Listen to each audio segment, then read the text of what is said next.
Coucou tout le monde, je m'appelle Adeline, je suis créatrice de Safari sur mesure. J'ai vécu pratiquement 10 ans en Afrique dans différents pays. Je me permets donc de vous donner des conseils et de décrypter un petit peu pour vous le monde du safari. Alors n'hésitez pas à liker, à partager les vidéos et à me suivre. À très bientôt. Coucou tout le monde, je vous retrouve dans un nouvel épisode sur ma chaîne YouTube et aujourd'hui j'avais envie d'avoir un discours un petit peu différent de d'habitude. Vous savez, sur ma chaîne on parle quand même beaucoup de safari et d'animaux et aujourd'hui j'avais envie de faire un épisode pour parler du voyage de façon un petit peu plus générale, mais du voyage des femmes qui voyagent seules. Voilà, c'était un peu plus la thématique que j'avais envie d'aborder aujourd'hui parce que j'ai quand même beaucoup de messages. Je ferai aussi d'autres thématiques parce que c'est vrai que j'ai aussi beaucoup de messages de gens qui me demandent comment j'en suis arrivée à faire ce que je fais. Je crois que c'est un métier effectivement qui, quand on ne connaît pas non plus tout ce que ça a pris, peut paraître assez facile. On voit que maintenant on peut être travel planner du jour au lendemain en ayant fait une formation de quelques heures en ligne. Rien à voir avec moi, tout ce que j'ai parcouru comme expérience et comme formation pour en arriver à faire ce que je fais aujourd'hui. Mais ça, je vous le ferai dans un autre épisode. Mais en fait, aujourd'hui, j'avais vraiment envie, voilà, j'ai beaucoup de messages de femmes qui sont solo et qui ont envie de voyager, mais qui se disent, déjà peut-être qu'un safari seul, forcément, on se dit que c'est totalement inaccessible. C'est vrai que c'est très cher, surtout si c'est du safari privatif, mais il y a des solutions et je vais vous en parler. Donc je vais parler un petit peu de ça, mais je vais aussi parler un petit peu de mon expérience de voyageuse en solo, puisque moi je suis partie toute seule en Afrique à 30 ans, vivre là-bas pendant plusieurs mois, et après je suis repartie. Je raconte un petit peu tout mon parcours dans mon livre Pérégrination d'une roublarde, en tout cas les 10 années à la fin de ma dernière année d'études, on va dire, parce que moi j'ai fait mon BTS de tourisme, après j'ai travaillé un petit peu, je me suis vite ennuyée en agence de voyage et j'ai repris une licence dans le tourisme solidaire et plus spécialisée à 29 ans. Donc voilà, j'ai fait un peu tout très tard dans ma vie. Donc je suis partie, j'ai quitté, j'ai fait ma première expérience de vie et de travail à 30 ans, alors que j'avais déjà tous mes copains qui étaient en train de se marier, faire des enfants, etc. Et donc j'ai quand même un parcours un peu différent et j'ai eu des envies différentes de toute façon dans ma vie. Moi j'ai choisi de pas avoir d'enfants, c'est un vrai choix. J'avais envie de de pouvoir être totalement libre de mes choix et de ma vie sans avoir à faire passer un petit être avant mes décisions. Donc voilà, j'ai toujours assumé ça. Et au-delà de ça, voyager seule, en plus en Afrique, j'ai eu énormément de personnes, de femmes qui m'ont dit « mais t'as pas eu peur ?» J'ai aussi voyagé seule en Asie, en Inde notamment et au Népal, et très honnêtement je me suis sentie beaucoup plus en insécurité à tous les niveaux en Inde, pas au Népal mais en Inde, que n'importe où en Afrique.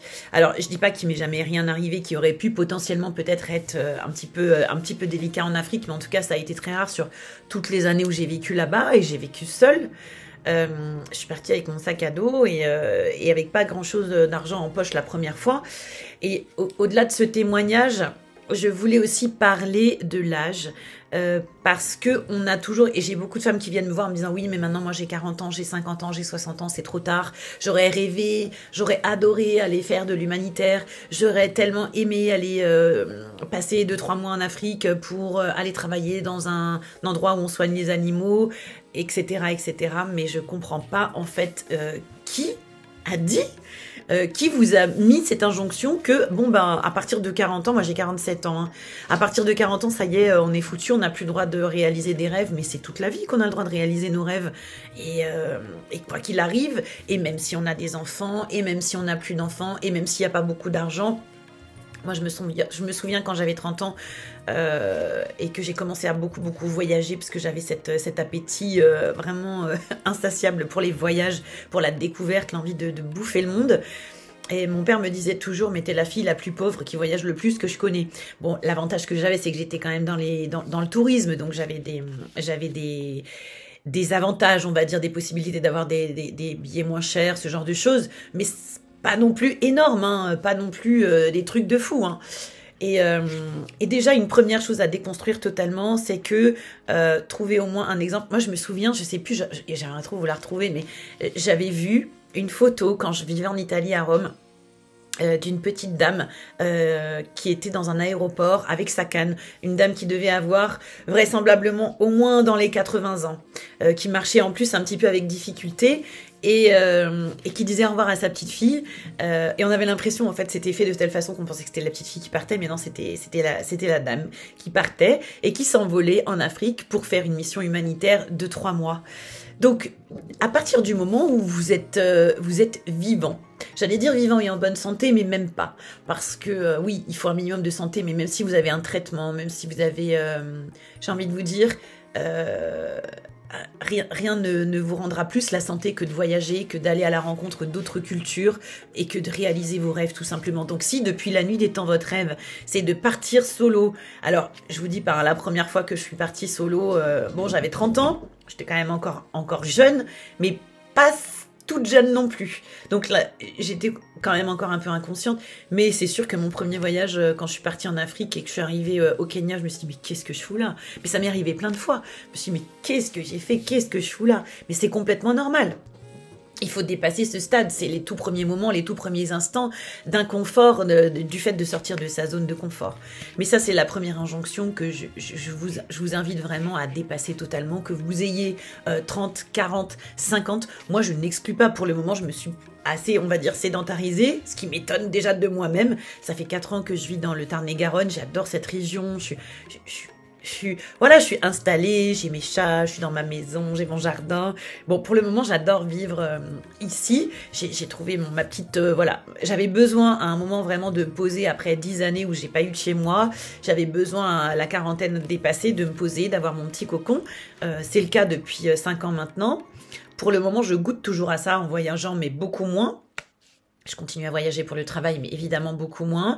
Et j'adore ma vie pour le moment, mais je n'exclus pas à aucun moment, à 47 ans, bientôt 48 au mois de juin, 18 juin, merci pour ceux qui me le fêteront, je n'exclus à aucun moment de me dire, bah, je prends mes chats sous le bras et je déménage en Afrique du Sud parce que j'aurai un nouveau projet, ou je déménage, bon, moi ce sera toujours en Afrique parce que je sais que c'est mon continent de cœur et que j'aime d'amour, mais à aucun moment, à 50, 60, 70, 80, tant que je suis en vie et que je suis vaillante et que je peux marcher, même si c'est avec une canne, à aucun moment je n'exclus de réaliser prochainement un nouveau rêve, un nouveau challenge, un nouveau parcours de vie. Donc ça, c'est une première chose.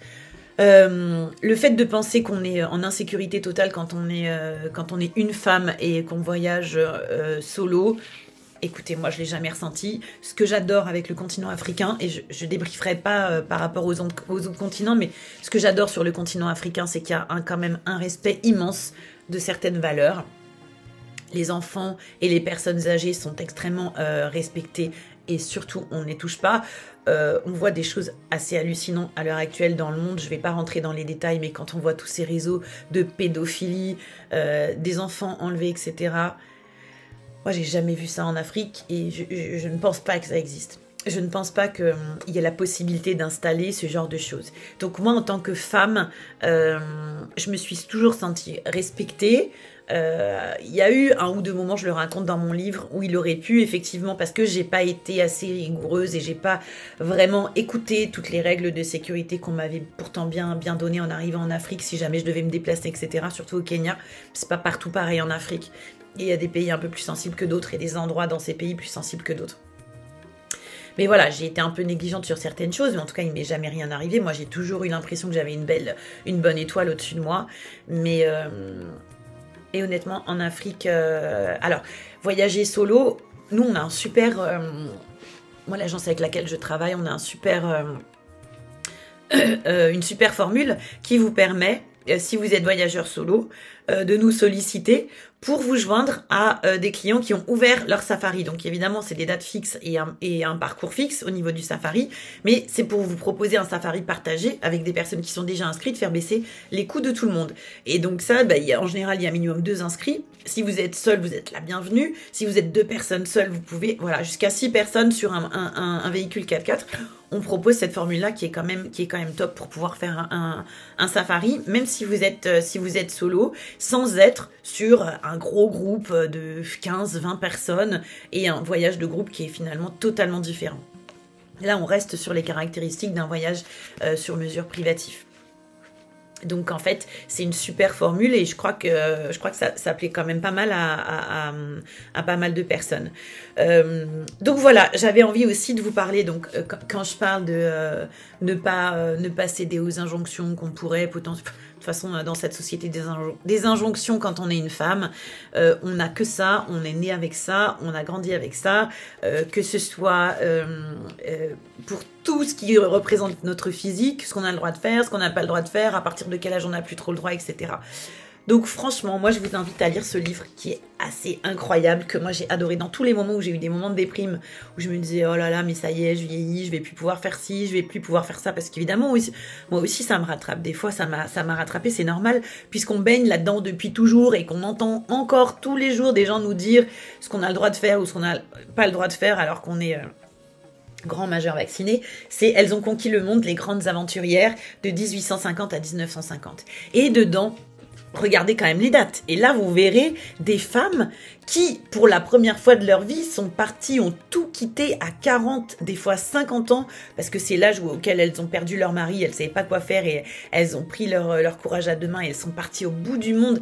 Il y en a qui ont fait des aventures, des trucs incroyables. Bon là déjà, vous voyez, de toute façon, la première page, évidemment, ça se passe en Afrique.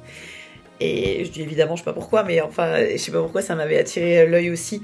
Mais il n'y a pas que des parcours d'aventuriers en Afrique, hein, évidemment. Il y en a qui sont partis au Ladakh, beaucoup en Asie, en Amérique latine, partout dans le monde. Donc vraiment, je m'adresse ici aujourd'hui à toutes les femmes. Faites circuler cette vidéo s'il vous plaît. Arrêtez de croire que vous êtes trop vieille ou vous êtes pas assez ci ou trop ça pour réaliser vos rêves. On réalise nos rêves à tous les âges. Des fois on n'est pas prêt. Moi, la première fois que je suis partie en Afrique, j'avais déjà 30 ans. Quand je suis allée faire mon école de guide, j'avais 34 ans. J'avais tous mes copains qui étaient en train de s'installer, d'acheter des maisons, des appartes et tout. Et je me suis retrouvée avec une bande de gamins de 20, à la majorité ils avaient 20-25 ans. On était... Non, même pas, ma copine Sophie, elle avait 28 ans. Donc moi j'étais la plus vieille. Et ça m'a pas empêché, c'était le rêve de ma vie, je voulais absolument me former au métier de guide naturaliste. Et ben moi j'ai toujours fait les choses un peu tard. Je suis Gémeaux, je pense que c'est ça, je suis une éternelle adolescente et j'ai toujours fait les choses un peu tard. Mais je me suis toujours dit, et ça certainement merci à ma maman, parce que dans mon éducation j'ai eu ça aussi, c'était, ma mère elle a repris ses études, elle avait même pas le bac, elle a repris ses études à 35 ans, et puis après elle est allée jusqu'au doctorat à 40 ans passés, et elle a toujours un peu suivi et elle nous a inculqué ça, c'est-à-dire que quand on a envie de faire quelque chose quoi qu'il arrive, on trouve les moyens et on ne se met pas des bâtons dans les roues à nous-mêmes. Il y a déjà suffisamment de gens autour de nous qui sont là pour le faire. On ne se met pas des bâtons dans les roues à nous-mêmes. On prend son courage à deux mains, on accepte de sortir de sa zone de confort. J'ai un petit Lulu qui vient sur mes genoux. Et voilà, les filles, par cette vidéo, moi ce que je vais vous dire c'est ça. C'est que vous ayez 47 ans, 48 ans comme moi et que ce soit la première fois que vous ayez envie de partir au bout du monde parce que vous avez la possibilité, vous avez peut-être plus d'enfants à charge ou pas d'enfants, ou vous êtes séparés et vous avez l'argent. Mais n'hésitez pas, la vie elle est courte, elle nous rattrape toujours. Il faut réaliser dans sa vie un maximum de nos rêves. Voilà, j'espère que cette vidéo vous aura plu. Je compte sur vous pour la faire voyager et dépasser... Mais qu'est-ce qu'il a celui-là? C'est pas possible. Viens dire bonjour. Mouah. Et dépasser... et voilà, dépasser les frontières, j'allais dire. Mais enfin bon, en tout cas, partagez. Et si vous connaissez des personnes qui ont besoin d'entendre ça, et ben envoyez-leur la vidéo. N'hésitez pas à me mettre vos commentaires, à me partager vos expériences, à me dire... Qu'est-ce qui vous bloque? Qu'est-ce qui vous bloque pas? Qu'est-ce que vous avez réussi? Qu'est-ce que vous avez envie d'entreprendre mais vous y êtes pas encore? Et si je peux vous aider, je le ferai avec grand plaisir. Je vous fais des gros bisous et je vous dis à bientôt.